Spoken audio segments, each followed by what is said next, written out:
누가복음 7장 1절부터 17절까지 말씀 묵상하겠습니다.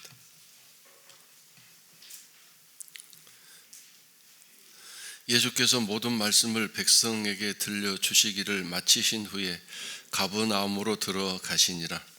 어떤 백부장의 사랑하는 종이 병들어 죽게 되었더니 예수의 소문을 듣고 유대인의 장로 몇 사람을 예수께 보내어 오셔서 그 종을 구해 주시기를 청한지라. 이에 그들이 예수께 나와 간절히 구하여 이르되 이 일을 하시는 것이 이 사람에게는 합당하니이다.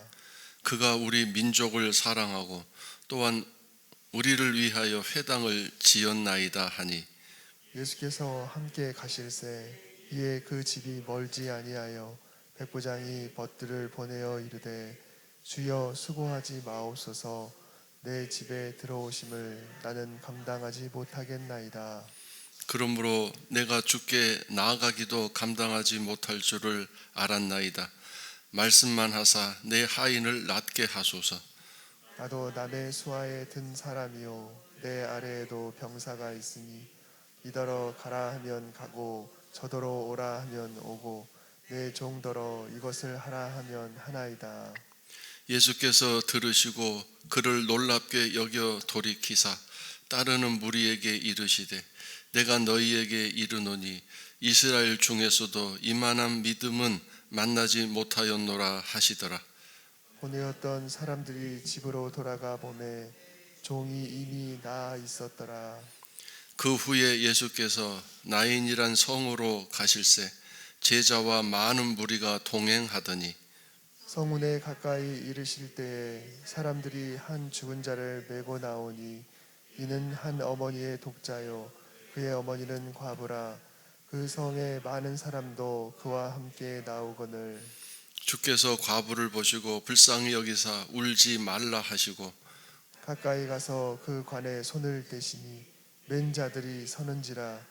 예수께서 이르시되 청년아 내가 내게 말하노니 일어나라 하시매 죽었던 자가 일어나 앉고 말도 하거늘 예수께서 그를 어머니에게 주시니 모든 사람이 두려워하며 하나님께 영광을 돌려 이르되 큰 선지자가 우리 가운데 일어나셨다 하고 또 하나님께서 자기 백성을 돌보셨다 하더라. 예수께 대한 이 소문이 온 유대와 사방에 두루 퍼지니라. 아멘. 산상설교를 마치신 후에 앞에 있는 그 6장에 나오는 설교를 마치신 후에 가버나움으로 다시 가셨습니다. 예루살렘을 자주 가시지는 않았지만 절기나 또 명절에만 가셨습니다.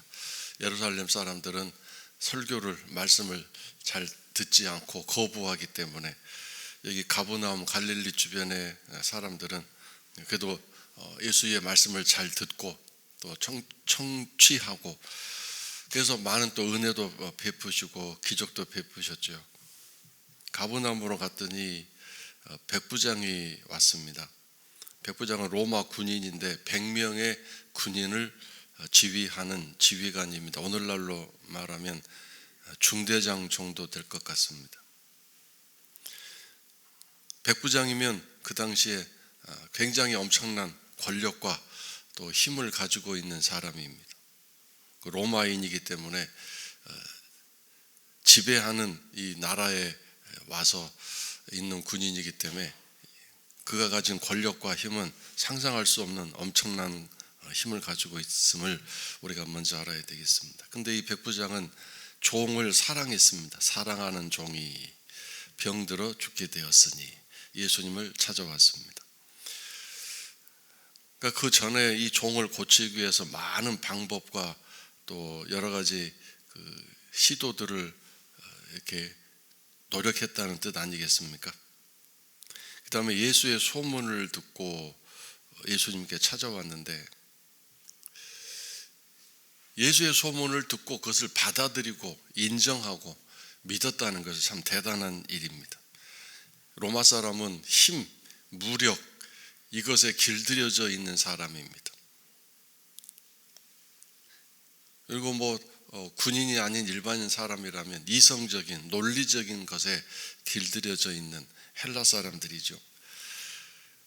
근데 예수의 소문을 듣고 특별히 저 예수님이라면 내 종을 고쳐줄 수 있을 것이다 라고 그렇게 믿고 예수님을 의지하려고 했다는 걸 생각해 보면 이 로마 군인은 대단한 사람인 것 같습니다. 오늘날 많은 사람들이 예수님을 듣고 예수님을 알지만 그래서 예수님을 내 삶에 모셔오는 일은 쉽지 않습니다. 먼저 유대인 장로 몇 사람에게 예수님에게 가서 내 문제를 해결해 주시도록 말씀 좀 전해 주시오라고 요청했습니다. 왜 그랬냐 하면 로마 군인이 직접 가지 않았다. 그것은 로마 군인이 자기가 직접 가면 뭔가 유대인인 예수에게 무슨 압박, 신분적인 권위를 가지고 이렇게 명령하는 식이 될까 봐서 그래서 안 갔다 그 뜻입니다. 권위적으로 보일까 봐. 그래서 이방인인 자기가 유대인인 예수를 만나게 되는 일을 자제하고 절제한 것이죠.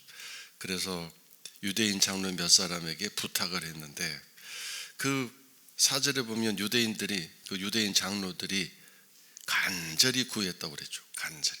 그러니까 이 유대인 장로들도 로마 군인인 백부장이 부탁을 할 때 명령으로 받아들이거나 강압적인 지시로 받아들인 게 아니라 자발적으로 가서 예수님에게 간절히 구했다. 그 백부장을 위해서. 그러고 보면 이 유대인 장로들이 얘기를 하는 걸 들어보면 이 사람에게는 합당합니다. 다른 로마 사람들은 몰라도 이 백부장은 예수님께서 은혜 베풀어 주시는 것이 합당합니다. 맞습니다. 정당합니다. 그런 뜻입니다. 그렇다면 이 합당이라는 단어를 놓치지 말아야 되겠습니다. 왜냐하면 이 단어는 오늘 우리 모두에게도 적용되는 단어이기 때문에 내가 너에게 은혜를 베풀고 또 너의 소원을 들어주고 문제 해결해 주는 것이 합당하냐 이렇게 질문하실 수 있는 것입니다. 내가 힘들고 어려우니까요. 아니라고 말씀드렸죠. 하나님 앞에서. 자, 그렇다면 그 합당한 이유가 뭡니까? 5절에 우리 민족을 사랑하고 또 우리를 위해 회당까지 지어주었습니다.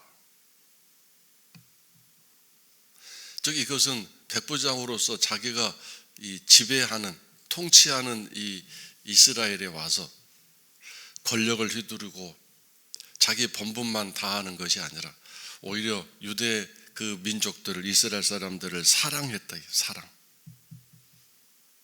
사랑하고 그 다음에 그들을 위해서 할 수 있는 게 뭔가 그들이 원하는 회당까지 군대를 동원해서 인력 동원해서 지어주고 그 백성들을 그냥 다스리고 통치하는 지배자로서만이 아니라 함께 더불어 살아가는 그런 사랑을 나누어주고 할 수 있는 한에서 우리가 쉽게 말하는 축복의 통로로 살아갔대요. 축복의 통로. 그러니 이 유대인들이 감동하고 감격하고 유대인 장로들도 너무 고마워서 어떻게 하면 저 사람에게 은혜를 갚을까 하던 중에 이런 부탁을 하니까 가서 예수님에게 간절히 자기 문제인 것처럼 중보자로서의 삶을 지금 하고 있는 것 아니겠습니까? 자, 이걸 통해서 우리는 합당이라는 단어, 내가 축복의 통로로 잘 살고 있었는가, 살아왔는가, 그리고 앞으로도 살아갈 것인가, 사람과 더불어 함께 살아갈 수 있을 것인가, 나는 너무 나만 챙기고 나만 생각하는 사람은 아닌가, 이런 부분들을 잘 따져보시기 바랍니다. 하나님이 가장 살펴보시는 것 중에 하나가 인간관계를, 사람과의 관계를 어떻게 맺고 살아가는가, 이게 중요한 것입니다. 하나님을 사랑하듯이 또 이웃도 그렇게 사랑하라고 말씀하지 않았습니까? 보이는 형제를 사랑하지 않으면서 하나님 보이지 않는 하나님 사랑한다고 하는 것은 거짓말이다 그랬지 않습니까? 그 다음에 주일날 말씀 중에 모든 사람과 더불어 뭐라고 그랬어요? 화평함을 계속해서 목표로 삼고 살아가라. 그렇게 하지 않으면 뭐 한다고 그랬어요? 예수 그리스도 주님을 만날 수 없다, 볼 수 없을 것이라고 분명히 말씀하셨어요. 그래서 모든 사람은 내 가족도 포함되고 내 이웃도 포함되고 내가 그냥 가볍게 하찮게 여길 수 있는 저 어떤 사람, 무시할 수 있는, 아무런 내가 관심을 안 가져도 전혀 내 삶에 영향을 끼칠 수 없는 그런, 쉽게 말하면 하찮은 사람이라고 표현할 수 있을까요? 그런 사람들, 모든 사람과 더불어 화평함을 이루라. 이루라가 아니라 따라라, 따라가라. 이루란 말은 아닙니다. 이루란 말은 얼마나 이게 어려운 말입니까? 화평함을 다 완성한 다음에 그럼 하나님 주님 만나주겠다 아니라, 부족하고 힘들지만 오늘도 모든 사람과 더불어 화평함을 내가 갖고 살기 원합니다. 이 기도를 하는 사람. 그래서 심지어 부부 사이에서도 화평함을 이루어야 되는데, 가장 가까운 부부 사이 늘 하루 24시간 같이 있다 보니 부딪힐 일도 많고 충돌할 일도 많고 감정 상할 일도 많죠. 같이 살다 보니까.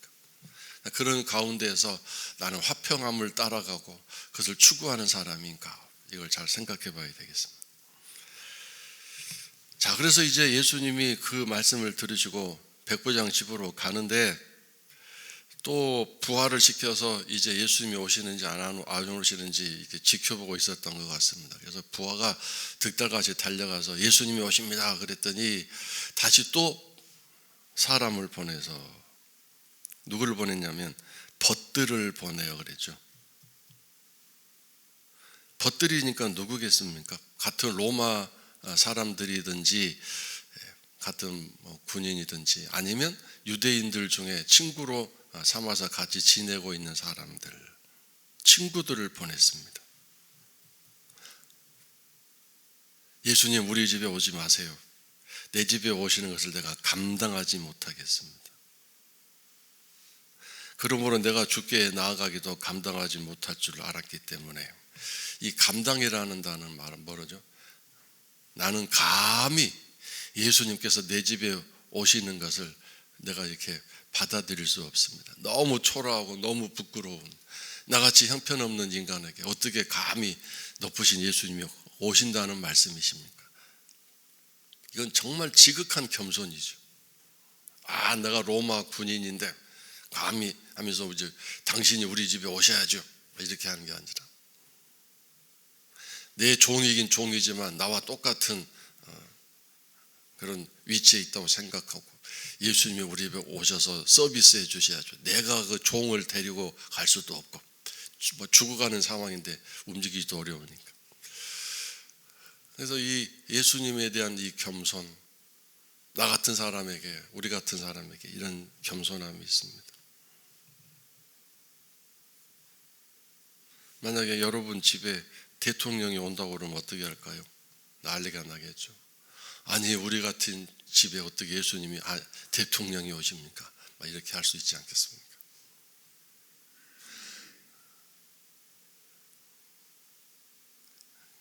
이런 지극한 겸손함, 그러니까 앞에서는 사랑이었죠. 사랑. 그 다음에는 겸손함. 그 다음에 세 번째가 뭐가 있을까요? 말씀만 하사, 7절이죠. 말씀만 하사 내 하인을 낫게 하십시오. 근데 그것을 뭐로 예를 들었냐면 8절이죠. 나도 내 위에 상관이 있고 또 내 밑에 부하들이 있는데, 내 상관이 나에게 뭐라고 하면 나는 죽으라 하면 죽는 신용까지도 해야 하는 군인입니다. 명령에 철저하게 복종합니다. 나도 그렇게 하듯이 또 내 부하들도 내가 명령하면 절대 거기에 거부하거나 토를 달거나 이유를 대거나 지체하지 않습니다. 곧바로 순종합니다. 명령을 그대로 받아들여. 나는 예수님이 그런 권위와 권세를 가지신 분이라고 믿습니다. 어떤 권세요? 놀라운 권세예요. 예수님이 그 병을 향하여 나가라, 그 종에게서 그 병이 나가라고 명령하시면, 말씀만 하시면 내 종에게 붙어있는 그 병이 깨끗이 없어지고 그 병이 사라짐으로 내 하인이 낫게 될 줄로 믿습니다. 그러니까 내 정도로 이것을 하라면 이것을 하고 저것을 하면 저것을 하지 않습니까? 이 말은 결국 그 병균, 그 종을 아프게 하는 그 질병 그 자체가 예수님의 종이다. 예수님 말씀만 하시면 그 병균, 질병이 곧바로 예수님 명령에 의해서 순종할 수밖에 없는 그런 존재임을 나는 믿습니다. 그러니 예수님 말씀만 해주세요. 그러면 됩니다라고 말하지 않습니까? 이게 얼마나 엄청난 믿음입니까? 이 믿음은 지식이 있는 믿음이죠. 그런 지식. 그냥 예수님이 내 하인을 고쳐주실 수 있다 이 믿음이 아니라 예수님이 어떤 권세를 가지고 있고 그 질병, 내 하인을 죽게 만드는 그 병균과 어떤 관계를 가지고 계시는지 정확하게 알고 있기 때문에, 그래서 정확한 지식에 의하여 예수님에게 말씀을 드렸을 때 뭐하러 우리 집까지 오십니까? 그냥 거기에서 말씀만 하시면, 명령만 하시면 멀리 떨어져 있지만 그 질병이 예수님 명령에 의해서 깨끗이 우리 하인의 몸에서 사라지고 없어지게 될 줄 나는 믿습니다. 그렇게 해주세요. 이 엄청난 믿음, 오늘 우리들이 이런 사랑과 그리고 겸손함과 이런 믿음을 가지고 있는지 오늘 이 아침에 다시 한번 확인해 봐야 되겠습니다. 예수님이 이걸 들으시고 놀랍게 여기셨습니다. 뭘 놀랍게 여기셨냐면 그 백부장 그 자체를 놀랍게 여기셨죠. 그를 놀랍게 여겨. 백부장이라는 사람에 대해서 감동받으시고 또 어떤 면에서 충격받으신 것입니다.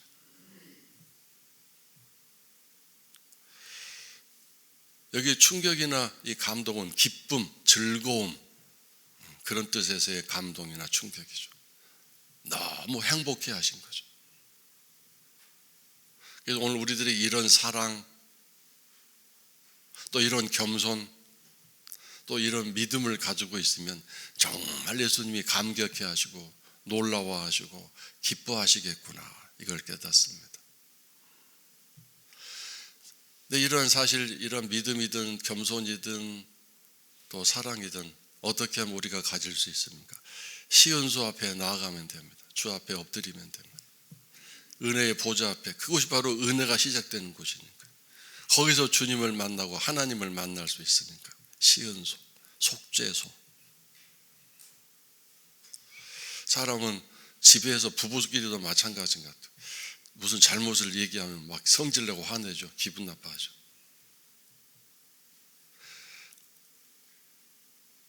하나님도 마찬가지잖아요. 하나님은 늘 우리들이 잘했다, 축복, 복 주시는 말씀을 하시나요? 아니잖아요. 말씀은 히브리서 4장 12절인 거죠.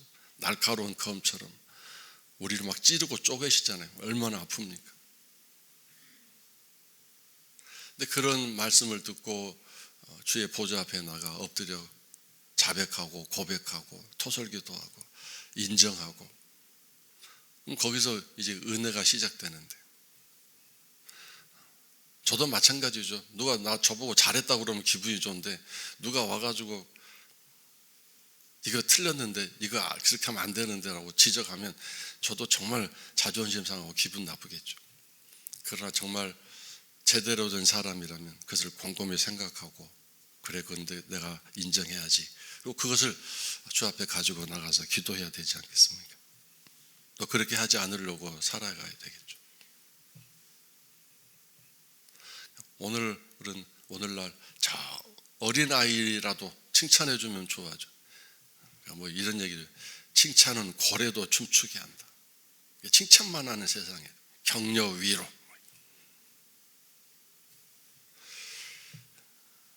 근데 어린아이도 지적하고 뭐 하라고 그러면 기분 나빠하고 싫어하고 소리 지르고 자기 하고 싶은 것만 하고자 하는 세상 되지 않았습니까? 그래서 예수님이 고백하십니다. 고백이죠.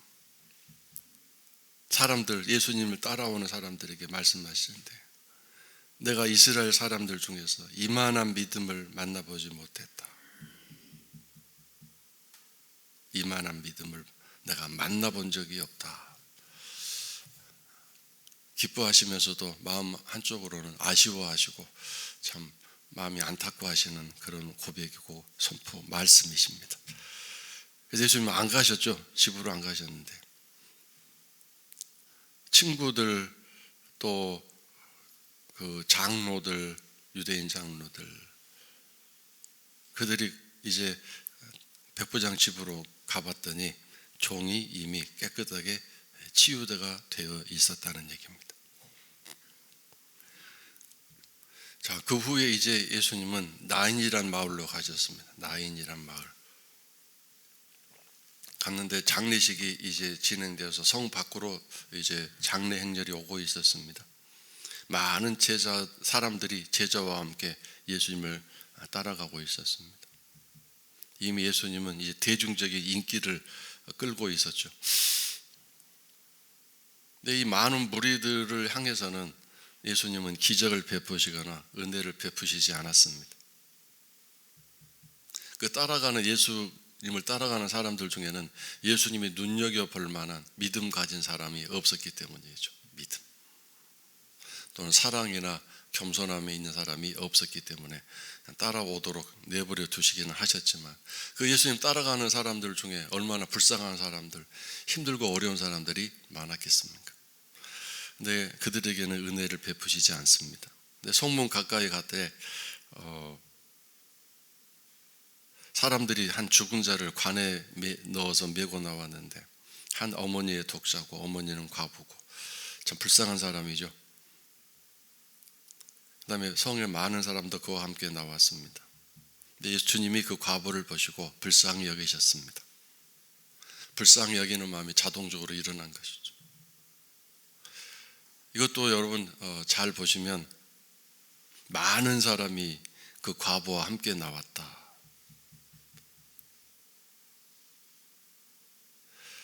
이건 뭘 의미하나요? 그냥 장례식이니까라고 생각하지 마십시오. 우리가 여러분 장례식 갈 때 어떤 사람에게 갑니까? 첫 번째, 친인척은 반드시 갑니다. 두 번째, 누구한테 갑니까? 나한테 베풀어 준 사람에게 갑니다.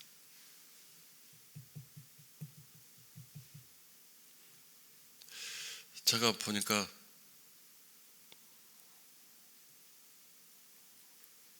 어떤 사람은 어떤 다른 사람의 자녀 결혼식에는 안 가더라고요. 그러니까 왜 안 가냐 보니까 그 사람은 자녀가 없어요. 부부만 살아요. 그러니까 다른 사람 기쁜 결혼식에 가서 이렇게 축의금을 줘도 자기는 자녀 결혼식 시킬 일이 없으니까 받을 것이 예상이 안 되니까 안 간 거죠. 여러분 어떻게 생각하세요? 우리도 그렇게 살지 않습니까? 기쁜 일이 일어났으니까 가서 축하해 줘야지가 아니라 내가 이렇게 옛날에 우리 애경사에 왔었으니까 나도 가줘야지.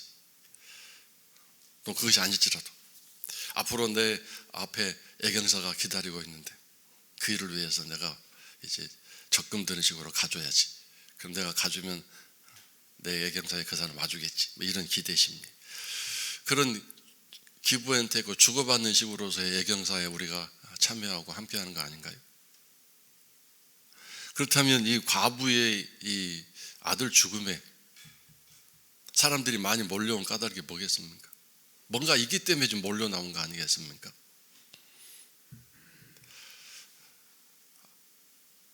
과부가 전에 동네 사람들이 애경사에 막 열심히 다녔다든지 아니면 앞으로 이 과부가 돈이 많든지 부자여서 앞으로 우리 애경사에 이 과부가 와서 좀 이렇게 많이 해줬으면 좋겠다. 그런 기대 심리로 했을까요? 우리가 그런 식으로 세상적으로 인간적으로 철저하게 따지고 계산해 볼 수 있는 그런 생각도 할 수 있겠지만 그러나 단순하게 생각합시다. 이 과부가 평소에 앞에 나온 백부장처럼 사랑을 많이 베풀고 사람들에게 참 너무 좋게 이렇게 관계를 맺으며 살았기 때문에 이 과부가 남편도 없는데 아들 하나 믿고 살았는데 아들까지 죽었으니 얼마나 슬프고 얼마나 외로울까. 그래서 그 위로하는 마음으로, 참 안타까운 마음으로 같이 그 슬픔에 참여하는 그런 모습이 아니겠습니까? 그러니 예수님이 이 여인을 보자마자 불쌍히 여기는 마음이 일어난 것 아니겠습니까? 앞에서도 나왔잖아요. 주어라, 주어라. 그럼 내가 호의 되어 흔들어 넘치게 해서 너에게 안겨주겠다고 하시지 않았습니까? 그러니까 내가 평소에 얼마나 잘 베풀고 나눠주고 사람에게 관심을 가지고 잘 사느냐가 예수님 앞에 나아가서 복을 받기에, 이 합당이라는 단어 앞에 나왔죠. 합당하다 이렇게 할 수 있는 거죠. 합당하다. 그래서 우리가 꼭 물질적으로 나도 힘들고 어려워서 뭐 못 도와줘야 하지만 사람은 뭘로 또 도와줄 수 있어요? 말 한마디로도 도와줄 수 있어요. 말은 격려하고 위로하고, 말 한마디로, 눈빛 하나만으로도 사람에게 큰 힘이 될 수 있습니다. 그렇게 늘 이 땅에서 빛과 소금, 편지로, 향기로 살아간다면 주님은 너는 참 내 복을 받기에 합당하다라고 말씀하시지 않겠습니까? 그래서 이 관에 손을 대셨습니다. 관을 손에 대는 것은 그 관을 장례 치르는 사람들조차도 장례 치르고 난 다음에 일정한 기간 동안 정결 예식을 치루어야 되겠습니다. 죽은 자, 또 죽은 자가 담겨있는 관을 만지는 것은 불결한 일이 됐기 때문에 예수님은 관에 손을 대셨습니다. 정지를 했겠죠. 그리고 청년아, 내가 너에게 말하니 일어나라 명령하셨습니다. 뚜껑을 못질을 안 했던지 어쨌든 청년이 일어나서 앉았습니다. 말도 했습니다. 얼마나 사람들이 놀랐을까요? 아니면 뚜껑을 이렇게 닫았으면 멈춰 서게 하신 다음에 뚜껑에 그걸 다 뽑으라고 하셨던지, 어쨌든 재미있는 상상이 일어나죠. 아니면 뚜껑이 좀 닫아져 있는데 청년이 일어나면서 뚜껑을 막 깨트리고 막 일어났든지, 모든 사람들 앞에서 그 아이를 어머니에게 주셨다 그랬죠. 이거 참 또 재미있는 표현입니다. 15절에 그를 어머니에게 주셨다. 이걸 왜 주셨다라고 여기다 표현해 놓았을까요? 두 가지 의미가 있다고 저는 생각합니다. 한 가지는 어머니도 지금 정신이 나갔겠죠. 갑자기 아들이 일어나고 말을 하니까 어리벙벙해 있었겠죠. 그래서 그 아들을 데리고 어머니에게 인도하고 네 아들이다, 아들이 살아났다라고 그 어머니에게 아들을 안내해주고 또 어머니에게 아들을 이렇게 함께하게 해서 좀 정신을 차리고 이렇게 기쁨과 소망을 가지도록 마지막까지 서비스를 해주셨다. 풀 서비스를 해주셨다. 또 한 가지는 이제 이 살아난 아들은 내 소유다. 내가 살려냈기 때문에 내 소유인데 이것을 너에게 주겠다. 너에게 넘겨주겠다. 양도하겠다. 그런 의미 아니겠습니까? 그래서 그 이후에 이 나인이란 마을에 하나님을 경배하고 찬양하는 놀라운 일이 일어났습니다.